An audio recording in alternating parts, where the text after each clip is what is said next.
അപ്പോൾ നമുക്ക് ഊണ് കഴിക്കാം. ചോറും കൂട്ടാനും എല്ലാം ഇറക്കി. ഫിഷ് റോസ്റ്റ്, കപ്പ, അമരപ്പയർ തോരൻ, അവിയൽ, ഇന്നലത്തെ വഴുതനങ്ങ തീയൽ, പിന്നെ നമ്മുടെ കാച്ചിമോരുണ്ട്. അപ്പോൾ നമുക്ക് കുറച്ചെടുക്കാം. അപ്പോൾ ഇത്രയും ഒക്കെ കൂട്ടി ധാരാളം ഉണ്ട് വിഭവങ്ങൾ. ഇന്ന് കപ്പയൊക്കെ ഇന്നലത്തേതാണ്, അതുകൊണ്ടാണ് ഇത്രയും വിഭവങ്ങളായത്. അല്ലെങ്കിൽ ഇതിന് ഇത്തരത്തിൻ്റെ ആവശ്യമില്ല. അപ്പോൾ നമുക്ക് ഭക്ഷണം കഴിക്കാം. ഓക്കെ, 1 മണിയാകുന്നു. എല്ലാവരും ഉച്ചഭക്ഷണം കഴിക്കാനുള്ള തയ്യാറെടുപ്പിലായിരിക്കുമല്ലോ. ഓക്കെ, ഇന്നത്തെ ഉച്ചയൂണിൻ്റെ വിഭവങ്ങൾ കാണാം. അവിയലാണ്, ചട്ടിയോട് ഇങ്ങെടുത്തു, ആവശ്യം പോലെ കഴിക്കാമല്ലോ. പിന്നെ അമരപ്പയർ തോരൻ, ഇന്നലത്തേതാണ് കപ്പ. പിന്നെ ഇന്നലെ ഉണ്ടാക്കിയ വഴുതനങ്ങ മെഴുക്കൂട്ടി ഞാൻ ടൊമാറ്റോയും മുളകൊടിയും പുളിയൊക്കെ ചേർത്തൊരു തീയലാക്കി. കുഴപ്പമില്ല, ഒരു കൂട്ടാനാണ്. പിന്നെ ഫിഷ് റോസ്റ്റ് ചെയ്തു. പിന്നെ കപ്പയുണ്ട്, കാച്ചിമോരുണ്ട്. ഇത്രയുമാണ് നമ്മുടെ ഉച്ചക്കത്തെ വിഭവങ്ങൾ. അപ്പോൾ നമുക്ക് ഭക്ഷണം കഴിക്കാം.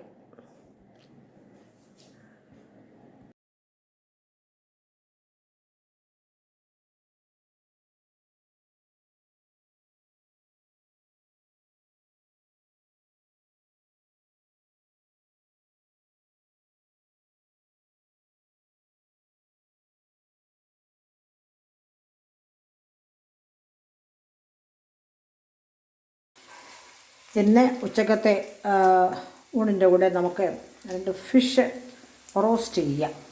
ഇന്നലെ ഫ്രൈ ചെയ്യാനായിട്ട് മസാലയൊക്കെ ഉപ്പും എല്ലാം പുരട്ടി വെച്ച ഫിഷാണ്. പക്ഷേ കപ്പ വേവിച്ചും ഉടച്ച് വെച്ചത് വീണ്ടും ബാക്കി ഇന്ന് വന്നതുകൊണ്ട് ഫിഷ് ഫ്രൈയുടെ കൂടെ അങ്ങനെ ഇന്നലെ വെച്ചിരുന്ന തലയുടെ ഭാഗം കറിയൊക്കെ തീർന്നു. ഉച്ചയ്ക്കും വൈകിട്ടും ഞങ്ങൾക്ക് ഞങ്ങൾ എടുത്തു. അതുകൊണ്ട് ഇത് റോസ്റ്റ് ചെയ്യാമെന്ന് വിചാരിച്ചു. ഫ്രൈ ചെയ്യാതെ തന്നെ നമുക്ക് റോസ്റ്റ് ചെയ്യാം.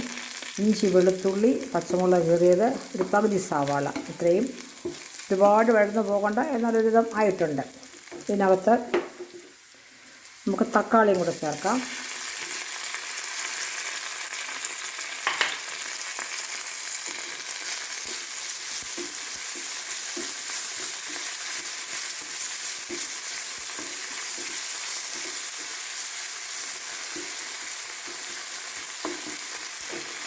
തക്കാളി ചേർത്തു.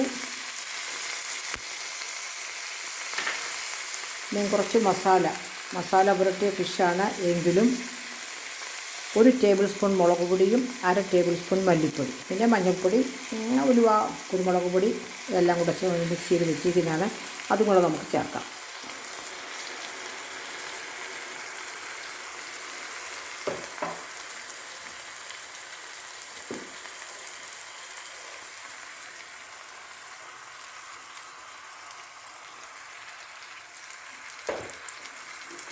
ഇപ്പോൾ ഹൈ ഫ്ലെയറിലോട്ട് വെക്കാം. അപ്പോൾ ഉപ്പുമെല്ലാം ചേർത്താണ് ഞാൻ പൊടികൾ മിക്സ് ചെയ്ത് വെച്ചത്.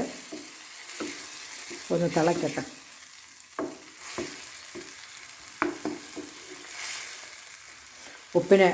ഉപ്പ് സൂക്ഷിച്ച് വേണം, കാരണം ഫിഷിനകത്ത് ഉപ്പും മുളക് പൊടിയും എല്ലാം ചേർത്തിട്ടുണ്ട്. അതുകൊണ്ട് ഒരു ലിമിറ്റഡ് മതി. പിന്നെ നമുക്ക് നോക്കിയിട്ട് ഇടാം.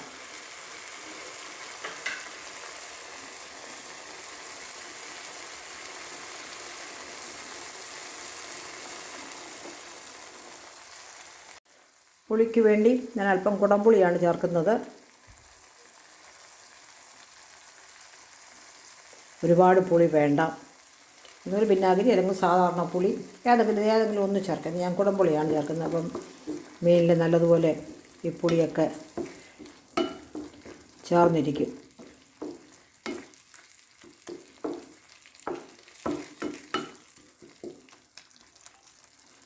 മസാലയൊക്കെ ഒന്ന് കുറുകിയിട്ടുണ്ട്. പക്ഷേ നമുക്ക് അല്പം കൂടെ വെള്ളം ചേർക്കണം.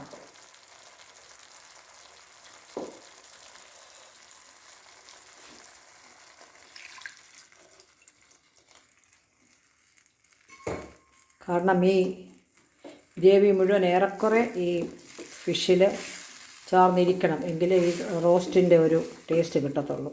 നല്ല ടേസ്റ്റാണ് ഇതിൻ്റെ ഗ്രേവിക്ക്. ഒന്ന് തിളച്ച് കഴിയുമ്പോൾ നമുക്ക് ഫിഷ് കഷ്ണങ്ങൾ ചേർക്കാം. ഹൈ ഫ്ലെയിമിലിരിക്കട്ടെ. ഉപ്പൊന്ന് അല്പം കുറഞ്ഞിരുന്നാൽ മതി, കാരണം ഇന്നലെ മീനിലെ മസാല പുരട്ടി ഞാൻ ഫ്രിഡ്ജിൽ വെച്ചിരുന്നതാണ്. അപ്പോൾ ഇവിടെ എന്തായാലും അതിൽ നല്ലതുപോലെ ഉപ്പ് പിടിച്ചിട്ടുണ്ടാവും.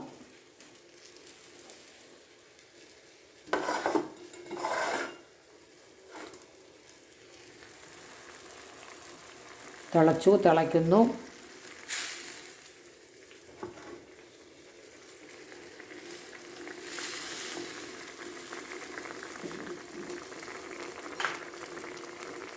ഇതിലേക്ക് നമ്മളതിൻ്റെ ബാക്കി മസാല ഇതിൻ്റെ മുകളിലോട്ടാക്കി വെക്കുക. ഇതും വീണ്ടും ഒന്നുകൂടെ നല്ലോണം തിളച്ച് കഴിഞ്ഞിട്ട് മീഡിയത്തിലാക്കണം, വീണ്ടും ലോയിലാക്കണം. അങ്ങനെ ഈ മീൻ നല്ലതുപോലെ വേകണം. ഇത് ഫ്രൈ ചെയ്യുന്നില്ല, നല്ലൊരു മീൻ ഫ്രൈ ചെയ്യുന്നതാണ്, അതുകൊണ്ട് വേണ്ടാന്ന് വെച്ചു.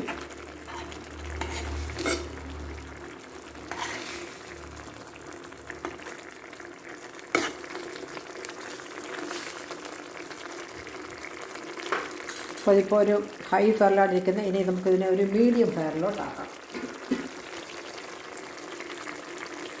ഗ്രേവിക്ക് ഇപ്പോൾ ഇച്ചിരി ഉപ്പ് കുറഞ്ഞെന്ന് തോന്നുമെങ്കിലും ഈ മീൻ വെന്ത് കഴിയുമ്പോഴത്തേക്ക് ആ മീനിലുള്ള ഉപ്പും കൂടി ഗ്രേവിയിലോട്ടാകും. അപ്പോൾ നമുക്കിത് ജസ്റ്റ് അടച്ച് വെച്ച് മീഡിയം ഫയറിൽ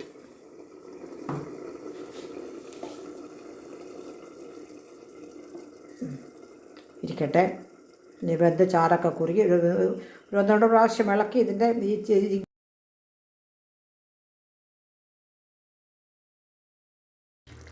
ഇതിൻ്റെ ചാറ് കംപ്ലീറ്റ് ഇതിൻ്റെ മുകളിലോട്ട് ഇടയ്ക്കിടയ്ക്ക് ഒന്ന് മറിച്ചിട്ടു.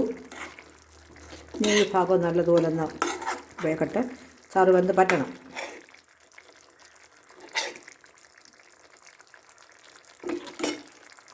ഇരിക്കട്ടെ, അടച്ചു വെക്കാം.